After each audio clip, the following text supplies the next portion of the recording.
क्या दर्शकों आप जानते हैं 2024 में दीपावली कब मनाया जाएगा? 31 अक्टूबर को अथवा 1 नवंबर को। आइए आज यही हमारे चर्चा का विषय होगा। नमस्कार दर्शकों, आप देख रहे हैं संगीत साहित्य मंच। मैं हूं अंकिता दुबे। दर्शन आज हम आपको यह बताने का प्रयत्न करेंगे कि शास्त्र के नियमानुसार हमें दिवाली कब मनाना चाहिए, क्योंकि 2024 का जो तिथि है वह प्रायः 2 दिनों में है। 31 अक्टूबर को भी है और 1 नवंबर को भी है। तो ऐसे स्थिति में दिवाली के तिथि को लेकर भ्रम उत्पन्न हो गया है कि शास्त्र के नियम अनुसार दिवाली 31 अक्टूबर को मनाया जाए अथवा 1 नवंबर को।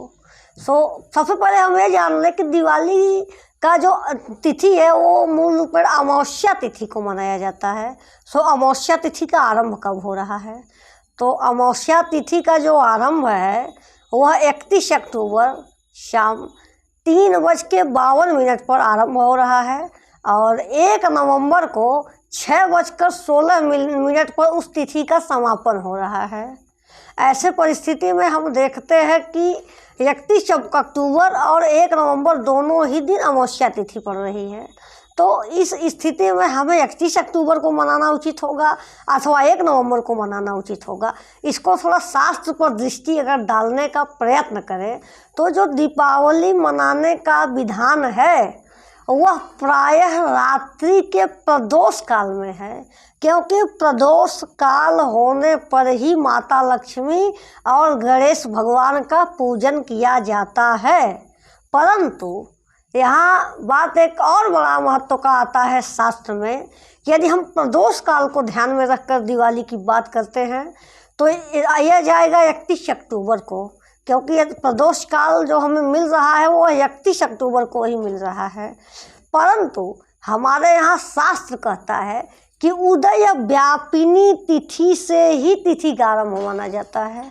उदया तिथि को ही हम लोग तिथि मानते हैं। जैसे उदया तिथि का यदि हम बात करें, उदय व्यापिनी तिथि का बात करें, वह 1 नवंबर को होगा।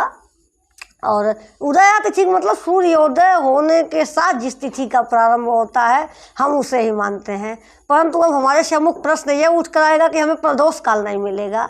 तो इसके संदर्भ में पंचांग क्या कहता है उसको थोड़ा जानने का प्रयत्न करें। दिवाकर पंचांग अथवा आर्यभट्ट पंचांग, निर्णय सूत्र, निर्णय सिंधु और धर्म सिंधु क्या कहता है, इस पर अगर हम विचार करें तो उसमें जब ऐसी तिथियां, जब 2 तिथि मतलब एक ही तिथि 2 दिन में हो जाती है तो हम लोग पहले तिथि को छोड़कर दूसरी तिथि को उदय व्यापिनी तिथि को ही महत्व देते हैं और वहाँ प्रदोष काल महत्व नहीं रखता है, वहाँ उदय व्यापिनी महत्व रखता है कि उदय व्यापिनी क्या है।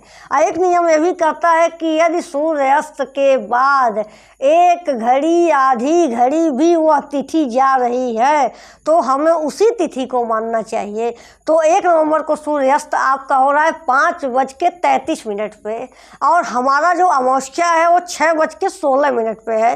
तो लगभग 24 मिनट का अंतर स्पष्ट हो रहा है कि अंतर हो जा रहा है।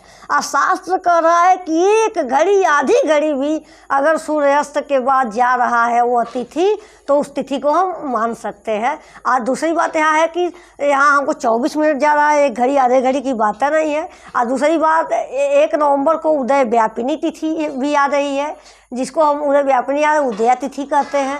और ये निर्णय सिंधु जो कह रहा है, कहने का तात्पर्य है कि उदय व्यापिनी भी यहाँ देखने को मिल रहा है और जो 1 घड़ी आधे घड़ी तिथि जाने की बात है सूर्यास्त के बाद वो भी यहाँ देखने को मिल रहा है। यहाँ अगर हम देखें तो यहाँ प्रमुख प्रदोष काल न मान करके हम गौण प्रदोष काल को अगर स्वीकार करते हैं तो निश्चित रूप से 1 नवंबर को ही दीपावली मनाना चाहिए। अगर प्रदोष काल को आप महत्व देते हैं तो 31 अक्टूबर को मनाइए। उदय व्यापिनी तिथि को महत्व देते हैं तो आपको निश्चित रूप से 1 नवंबर को ही दिवाली मनाना चाहिए। यही तमाम लोगों का मत है। कुछ लोग 31 अक्टूबर को का समर्थन कर रहे हैं, कुछ लोग 1 नवंबर का समर्थन कर रहे हैं। बड़ा विवाद एक प्रकार प्रकार से भ्रामक स्थिति उत्पन्न हो गई है। परंतु मुझे जहाँ तक लगता है उदय व्यापिनी तिथि को ध्यान में रखते हुए और 1 घड़ी से आधी घड़ी जो शास्त्र बात कर रहा है, सूर्यास्त के बाद तिथि जा रही है तो हम उसको मान सकते हैं, अथवा 3:30 प्रहर से ज़्यादा तिथि जा रही है तो हम उसको मान सकते हैं, उदया तिथि को ध्यान में रखकर हम मान सकते हैं। तो मेरे विचार से 1 नवंबर को ही दिवाली मनाना चाहिए। ये शास्त्र सम्मत भी है, तमाम मतलब शास्त्र कार्य कर रहे हैं। यही जबकि महावीर पंचांग 31 अक्टूबर का समर्थन कर रहा है। तो जिसकी जैसी भावना, जिसका जैसा सोच, जैसी जिसकी धारणा हो, जब जैसा चाहे वैसे, जैसी जिसकी भावना हो उस हिसाब से वो काम कर सकते हैं। बहुत से विद्वान हैं जो काशी के विद्वान हैं, अयोध्या के विद्वान हैं, वो 31 अक्टूबर का भी समर्थन कर रहे हैं। कुछ विद्वान ऐसे हैं जो 1 नवंबर का भी समर्थन कर रहे हैं, जैसा समझें। और यही है कि हम प्रदोष काल को महत्व दें तो 31 अक्टूबर और उदय व्यापिनी तिथि को अगर हम महत्व देते हैं और थोड़ा निर्णय सिंधु के अनुसार, दिवाकर पंचांग आदि के शास्त्र के अनुसार 1 नवंबर ज़्यादा तर्कसंगत उत्पन्न हो रहा है, क्योंकि यहाँ हम घोर प्रदोष काल को ले सकते हैं। तो 1 नवंबर को दिवाली मनाना चाहिए। बहुत बहुत धन्यवाद।